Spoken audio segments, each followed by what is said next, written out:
Today's conversation is with Katherine Mitchell of DLA Piper. She's someone who sits at the intersection of law, policy, and business strategy. We talk a lot today about influence and advocacy and reputation in Washington, D.C.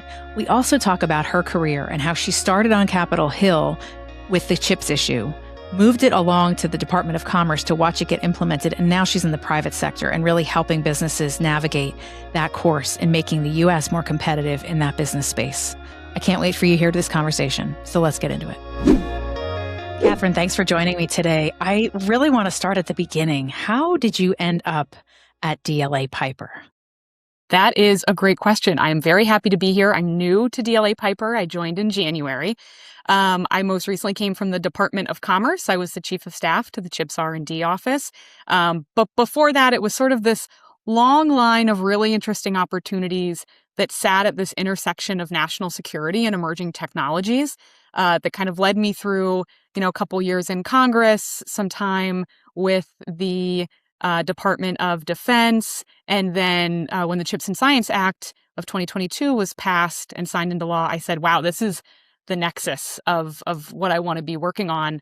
And so I did that for a couple years at the end of, a stint in government for about 10, 11 years. And I said, how can I translate all of this really interesting experience that I've had, this intersection of national security and emerging technologies and the federal government, and work with, other people who are trying to do business with the government and help them make sure that their ideas can kind of come to life. And I knew a couple really great folks who had joined DLA Piper, and I said, that sounds like a really exciting way to try to capitalize on all the experience I've had thus far. Which we're going to get into all of that because I think that your career is absolutely at perhaps the most exciting intersection right now. I'm curious, though, you yourself are a policy expert and not an attorney. Is that right? Correct. So that's got to be really fun. You're translating some really, really complex policy issues to a specific set of folks at DLA Piper and helping them understand it for their clients. Is that right? Yeah, that's right. I always joke with our attorneys here. I've watched a lot of Suits. I'm a big fan of the legal profession, and I have loved working with lawyers all throughout my career. But no, I am not one. I just get to help advise on some of the really interesting things going on in the defense world, in the tech space, to sort of bring some collective good to our firm, as well as to the American people. Let's talk a little bit about that. You have this deep, deep understanding of some really sophisticated policy issue areas. I know you were at Commerce. CHIPS. Talk a little bit about specifically let's walk back a little further. Because I know you did some time also at the Department of Defense. Is that right? I did. Okay. Take me back a little further because all of those are so incredibly interesting to my audience today about how the intersection between national security, technology. How would you say, if someone were to ask you, what is it your specific specialty, your specific expertise is, issue expertise? Help me understand that the best. Yeah. I think when I work with people who have these really exciting technological ideas. And I should also say I'm not an attorney, but I'm also not a PhD. I'm not an engineer. But I have gotten to work with a lot of scientists and engineers, and research specialists during my career that I've become a decent layperson for it. And when I think about these people that have these really exciting technological ideas that they want to bring to market, that they want to bring to the United States government for pick your mission. So many of them, I would say almost all of them these days, have the potential to be a dual use technology. And by that, I mean, you can use them in the commercial sector or you can use them for military applications. Yeah. And the way in which the Department of Defense has typically worked with technology companies has changed a lot over the last, decade or so as these newer technologies with these really exciting possibilities that impact all these missions have come to market. And so getting to work inside DoD, getting to work inside the Department of Commerce, and then even, when I spent a lot of my time on Capitol Hill, understanding the ways in which all of those puzzle pieces kind of fit together, it's just fun. It's just interesting. I recognize that probably sounds pretty nerdy. I'm not going to Welcome to the Friday not Reporter, going where to we nerd dispute out that. about all this stuff. I love it. Yeah, yeah. But getting to see this intersection from a couple different sides of the same coin has been really fun. Hmm. And specifically in this issue set, I mean, I think you're right. A little light bulb went off in my head, and I was reminded that it really was DoD that where the internet, where all of the sort of the origins of the world that we live in today, really had a very, very solid Mhm. foundation. Is that right? Yeah, yeah, absolutely. I got to see some of that when I was I've done 2 stints in DoD. I worked at the Pentagon, supporting the Undersecretary for Research and Engineering. And then I also did a stint living out in South Korea. My Mm. husband is in the Army. It's what took us out there. And my career followed out there with the Department of Defense, and getting to see some of the technological advances that are happening, not just here at home, but also abroad, was also pretty deeply cool. I believe it. And, I'm not going to pretend that you talk about yourself not being a PhD, but I am not a policy expert in your issue space. So I'm going to ask you to talk to me and really help me unpack it a little bit so I can understand it better. Sure. I'll Uh, do my best. Chips specifically, we talk about chips. That is actually very much an issue that is, people think about Taiwan, they think about they think about Asia, they think about that space quite a bit when they talk about that particular issue area. Help me understand why and what it is the Commerce Department is focused in on as it relates to that. So talk about the origin, but then also help me understand what it is Yeah. to the degree that you can, because I know a lot of that is classified. Help me understand a little bit more about that if you can. Yeah. So chips or semiconductors are these little tiny, technologies that live in everything that we use. I mean, inside your smartphone, inside your car, inside your refrigerator, but also inside our nation's defense systems, right? Mm. Tanks, fighter jets, they're everywhere. Uh-huh. And what we really, I think we knew this, but we hadn't seen the impacts of this yet, was during the pandemic when there was a semiconductor shortage. That's right. You couldn't get them from most of the suppliers that are over in Asia because of the restrictions of transit during that time. And so we felt the impact of this lack of chips. People were trying to, buy a new car, and they couldn't get one. It was tricky. Mm. And so Congress really looked at this issue and said, we can do something about this. They passed the Chips and Science Act, which really is designed to revitalize the domestic semiconductor manufacturing Mm. production chains, right? As well as the research and development of leading edge, the next generation, the new and advanced chips, Mm. for really, increasingly sophisticated uses. Because if you can onshore those technologies, then you can ensure your national and your economic security. Mhm. And so that mission in of itself is deeply interesting and worthwhile. Mm. Um, and that doesn't mean that, I don't think that we should be working with our allies and our partners on other advanced technologies. But when you have to safeguard your national and your economic security, Mm. ensuring that you yourself can produce and utilize some of the most advanced technologies that we need in, this world as it is today, doing that onshore is really, really important.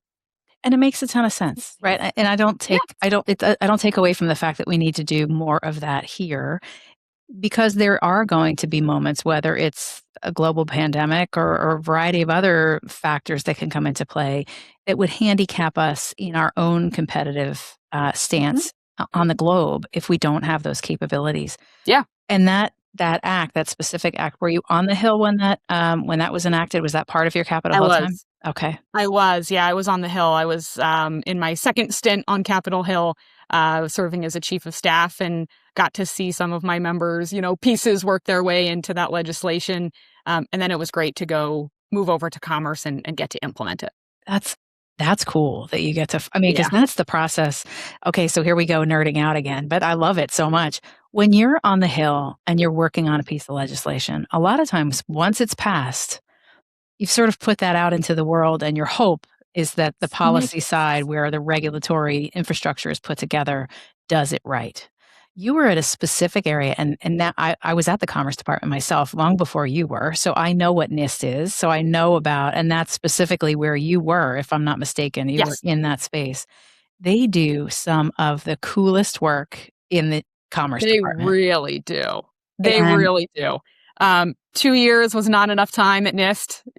To be honest with you, I loved being there. It was so deeply fascinating. mm, Those scientists and those researchers are some of the best in the world. And they do really, really interesting, really exciting, leading edge work that I think will continue to change the world. which is so great. It's an agency, though, commerce in general. People call it the kitchen cabinet of the cabinet because it has NOAA and it has NIST and it has all like so many different components that are part of that department. I used to have to approve the press releases that would come up through all of those agencies before they got then to the secretary for final sign off because his quote was included in so much of that. Mhm. And I will never forget that the complexity of the materials that came from NIST Oh were yeah. so highly technical, and so I got smarter every single time one of their releases hit my desk because it was this high level of complexity that was just and, so much of what happens in that agency is not really built for the news. I mean, it is cutting edge, it's really thoughtful. It's hard to distill all of that in one small 3 to 5 paragraph press release, and so Oh yeah. it was a really complex agency, incredibly impressive. So what are you watching now as you're as you're unpacking this for clients and helping them understand, the implementation of the CHIPS Act and all of the components of how we'll move forward in production and how we'll become more competitive here in the US?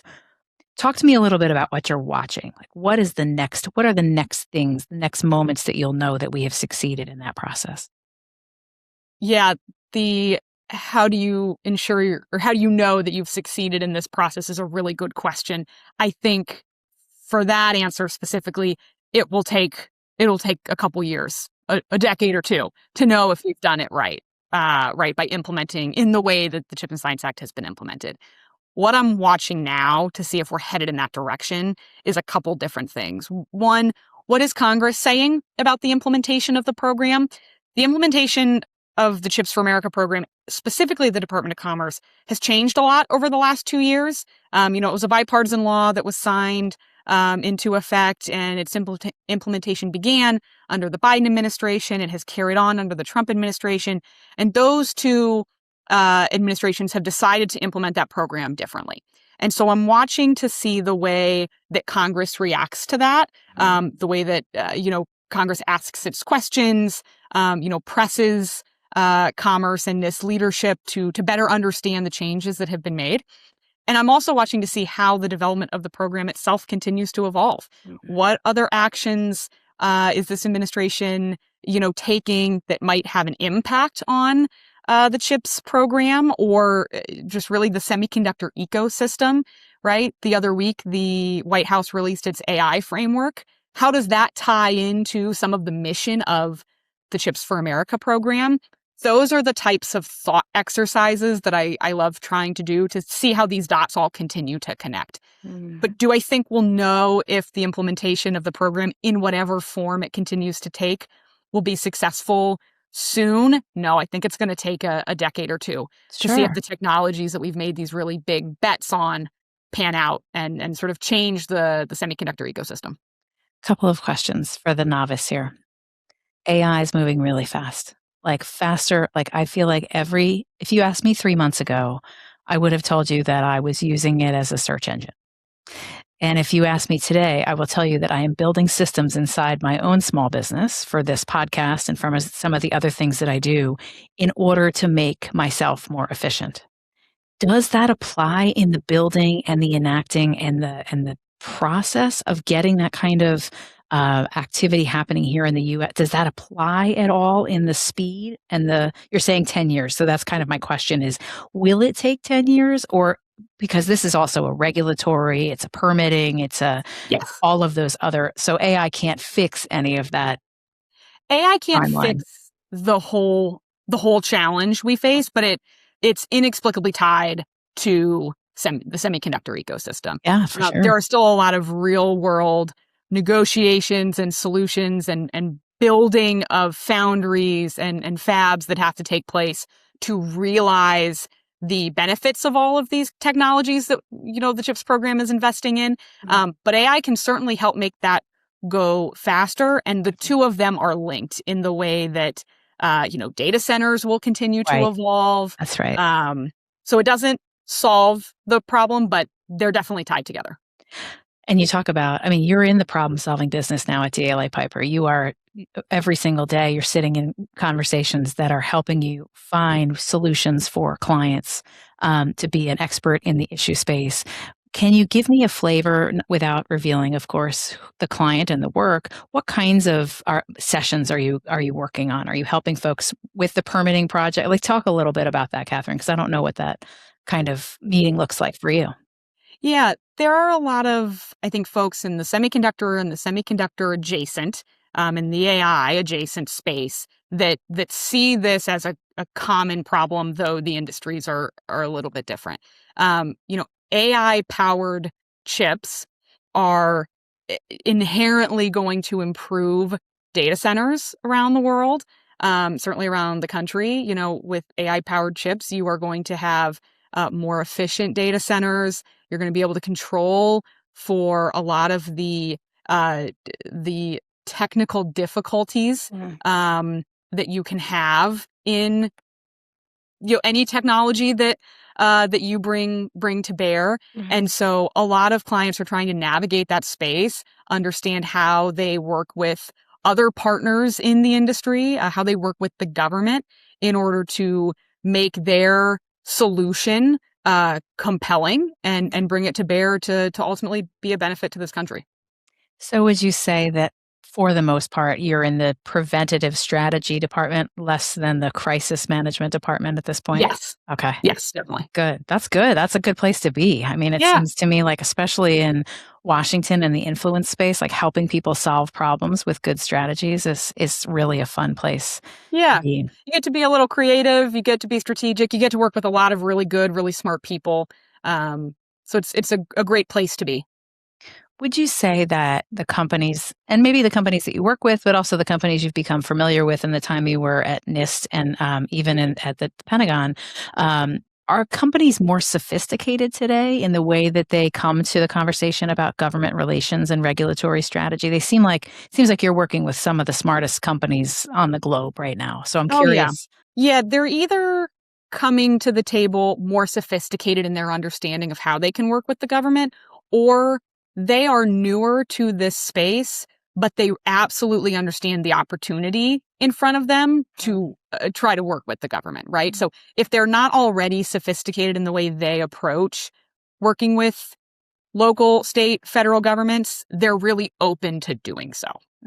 And is that a big part of it? Are you really sort of helping them open doors on the not just the federal level, but also the state and local level as well? Yeah, would like to be able to do some of that for them as well. Some of the most brilliant innovators that I get to work with are brand new startups. I know it's the cliche, but literally out of someone's garage Yeah. that are working on really cool problems. And if they don't know how to get connected with people like the scientists at NIST, then we risk their technologies and their innovations and these things that are going to solve some of the world's hardest challenges, not making it out of the garage and into a lab, and then into production. So those are some of my favorite clients to get to work with, are the ones Yeah. that are starting up, and wanting to get running because they've got good ideas. They just don't know how to go execute them. You know, that you bring up an interesting point, though. So much in the tech industry is about, and really every industry is about reputation. And a lot of times, if you start off on the right foot, you can really make a lot of progress. So, for a lot of these newer companies that are coming into technology, once really wore a halo. It was impenetrable. Everyone wanted the technology, everyone wanted, and now that industry has shifted some. Will you talk a little bit about how you counsel some of those newer companies about how to get started as it relates to reputation? Yeah, I think the first thing, sort of, the no matter the way that the government approaches these types of problems, and that changes from Congress to Congress and Of administration course. to administration, the first thing you have to do is build relationships with the people who are best poised to work with you and to help you. And so a lot of what I get to do is help connect the dots for people, help build these companies, these smaller, startup companies, or maybe they're larger companies. They just haven't worked with the government before. Is really build those relationships across the government, right? Who is in the position to understand what you are selling and translate that into meaningful action that both helps you grow as a company and helps the American people, because you're connecting these two dots, right? You're trying to take these innovators and these people who can help put them in positions to succeed, connect. And so relationship building is the first thing that you do. And then it's about, okay, we've built this strong connection. We've identified, the people that can help each other be mutually beneficial. And now let's start talking about what needs to change from a policy perspective. What solution do you have that maybe the Department of Defense is really interested in using on the battlefield, right? And so you get to the procurements and the policy development, but you can only do that after you've built these really strong relationships. Gosh, this town is, it's the foundation of this town, It really, is. more than any, you know better than anyone. You've been doing this for some time yourself. I love that. And I think you're right. I think that regardless of whether it's tech or healthcare, wherever you are, Oh yeah, anything. having those connections and having someone like yourself and the firm that you are with to help say, here's where we need to build an alliance. Here's where we need to make sure that we've got some support, or where they can understand better what we do. That's the very best way to come out of the gate, especially some of these newer technologies. Everyone wants the great technology, but if you'll handle your out of the gate poorly, it makes it that much harder for you to get progress and move forward. Yeah, absolutely. You're exactly right. And, DLA Piper has always been really collaborative. It has always been a really strong relationship building entity. And so when I said, all right, I think I'm ready to, leave the federal government and try something new, this was really only, one of the only places I was interested in going, just because of the nature of this firm. Yeah. Well, I always love to ask guests about the human side of their careers here in Washington. So Yeah.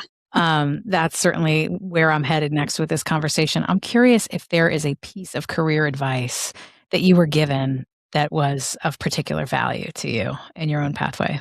Ooh, that's a really good question. I don't know if it was initially offered as career advice, but I'm going to use it in this way. This is how I've internalized it. One of my administrative deans in college, when I was going through my graduate degree, told me once to wear your honors lightly. And I heard that as, look, approach everything with humility, be willing to learn, be willing to lean in.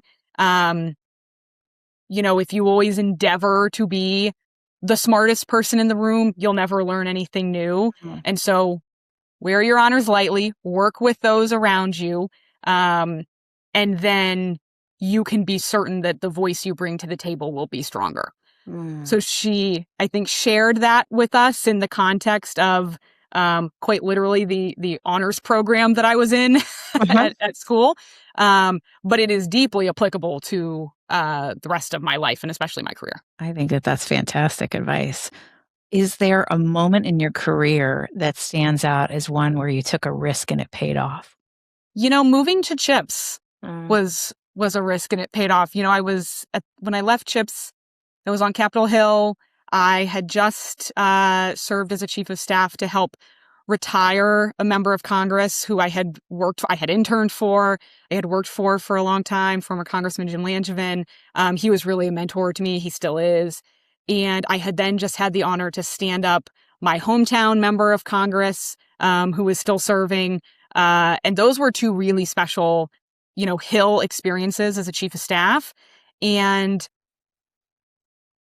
moving away from Capitol Hill to go stand up a $50 billion, to help stand up a $50 billion program at the Department of Commerce as its chief of staff, alongside the other, the sister program that I was a part of.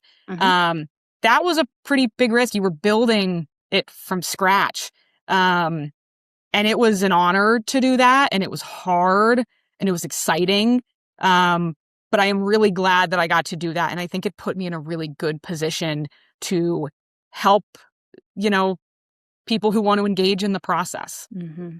So I was nervous to do that, but I'm so glad I did. I can imagine. That's really daunting. I mean, Yeah. and it's all new. So you're building it while you're making it happen. And that's really... my background is not semiconductors, right? Like, I'm not a semiconductor person. I think I am a little bit more now. Of course. But getting to hone in on that one key problem, but help build this massive program around it was cool. Wouldn't you say too, though, in Washington, that half the time the people that you see that end up being in the space they are is because they know how to put people together in a room and make action happen? Oh, yeah. Yeah, I think so too. So I agree. That tells me a lot about you, is that you are able to take a big step away from a big job, move into another big job, and see really, really real progress. Is super exciting. Yeah. What would you say? Okay, this is the lightning round, last 5 minutes of the show. First job you ever had? First job I ever had, all the way back, I delivered newspapers in my neighborhood. This was when newspapers got dropped off and delivered in the afternoon. So I would come home from elementary school and walk around with my mom or my dad and deliver newspapers to And what community was that in? In Kent, Ohio. Okay. Yeah. A book you recommend? A book I recommend. Chip's War. Oh, okay. I'm going to put it on the bookshelf. Okay. What is one thing people should understand about Washington that they don't already? It is both a marathon and a sprint every day. That's good counsel. Okay. Coffee or email? Coffee. Yeah, you have to have the coffee to do the email. I agree. And then I think probably if someone were listening to this podcast and wanted to build a successful career in Washington, whether it's in lobbying or policy or communications, what kinds of things do you tell them to focus on first? Focus on the people that you know who have something to teach you. Focus on the people you don't know that you meet in the course of your day. Get to know them. And then I will always say, surround yourself with really smart, talented women. I have had, my best bosses, my first chief of staff was a woman named Kristen Nicholson, who is brilliant. And every day I ask myself, if I have to solve this problem, what would Kristen do? I love that. And, the women in this town are brilliant and hardworking. So surround yourself with them. I love it so much. Katherine, I can't believe it, but our 30 minutes is up. This has been so much fun. Thank you. Thank you so much for joining the Friday Reporter. Thank you. Well, thanks for joining me. That was super fun. I'm looking forward to a really busy and exciting 2026. Big thanks to my production team at Two River Pictures. And another really important thanks to my friends at Be the Brand Collective, who helped me with marketing and making sure the word gets out about the show. I'll see you again for another episode. Thanks so much.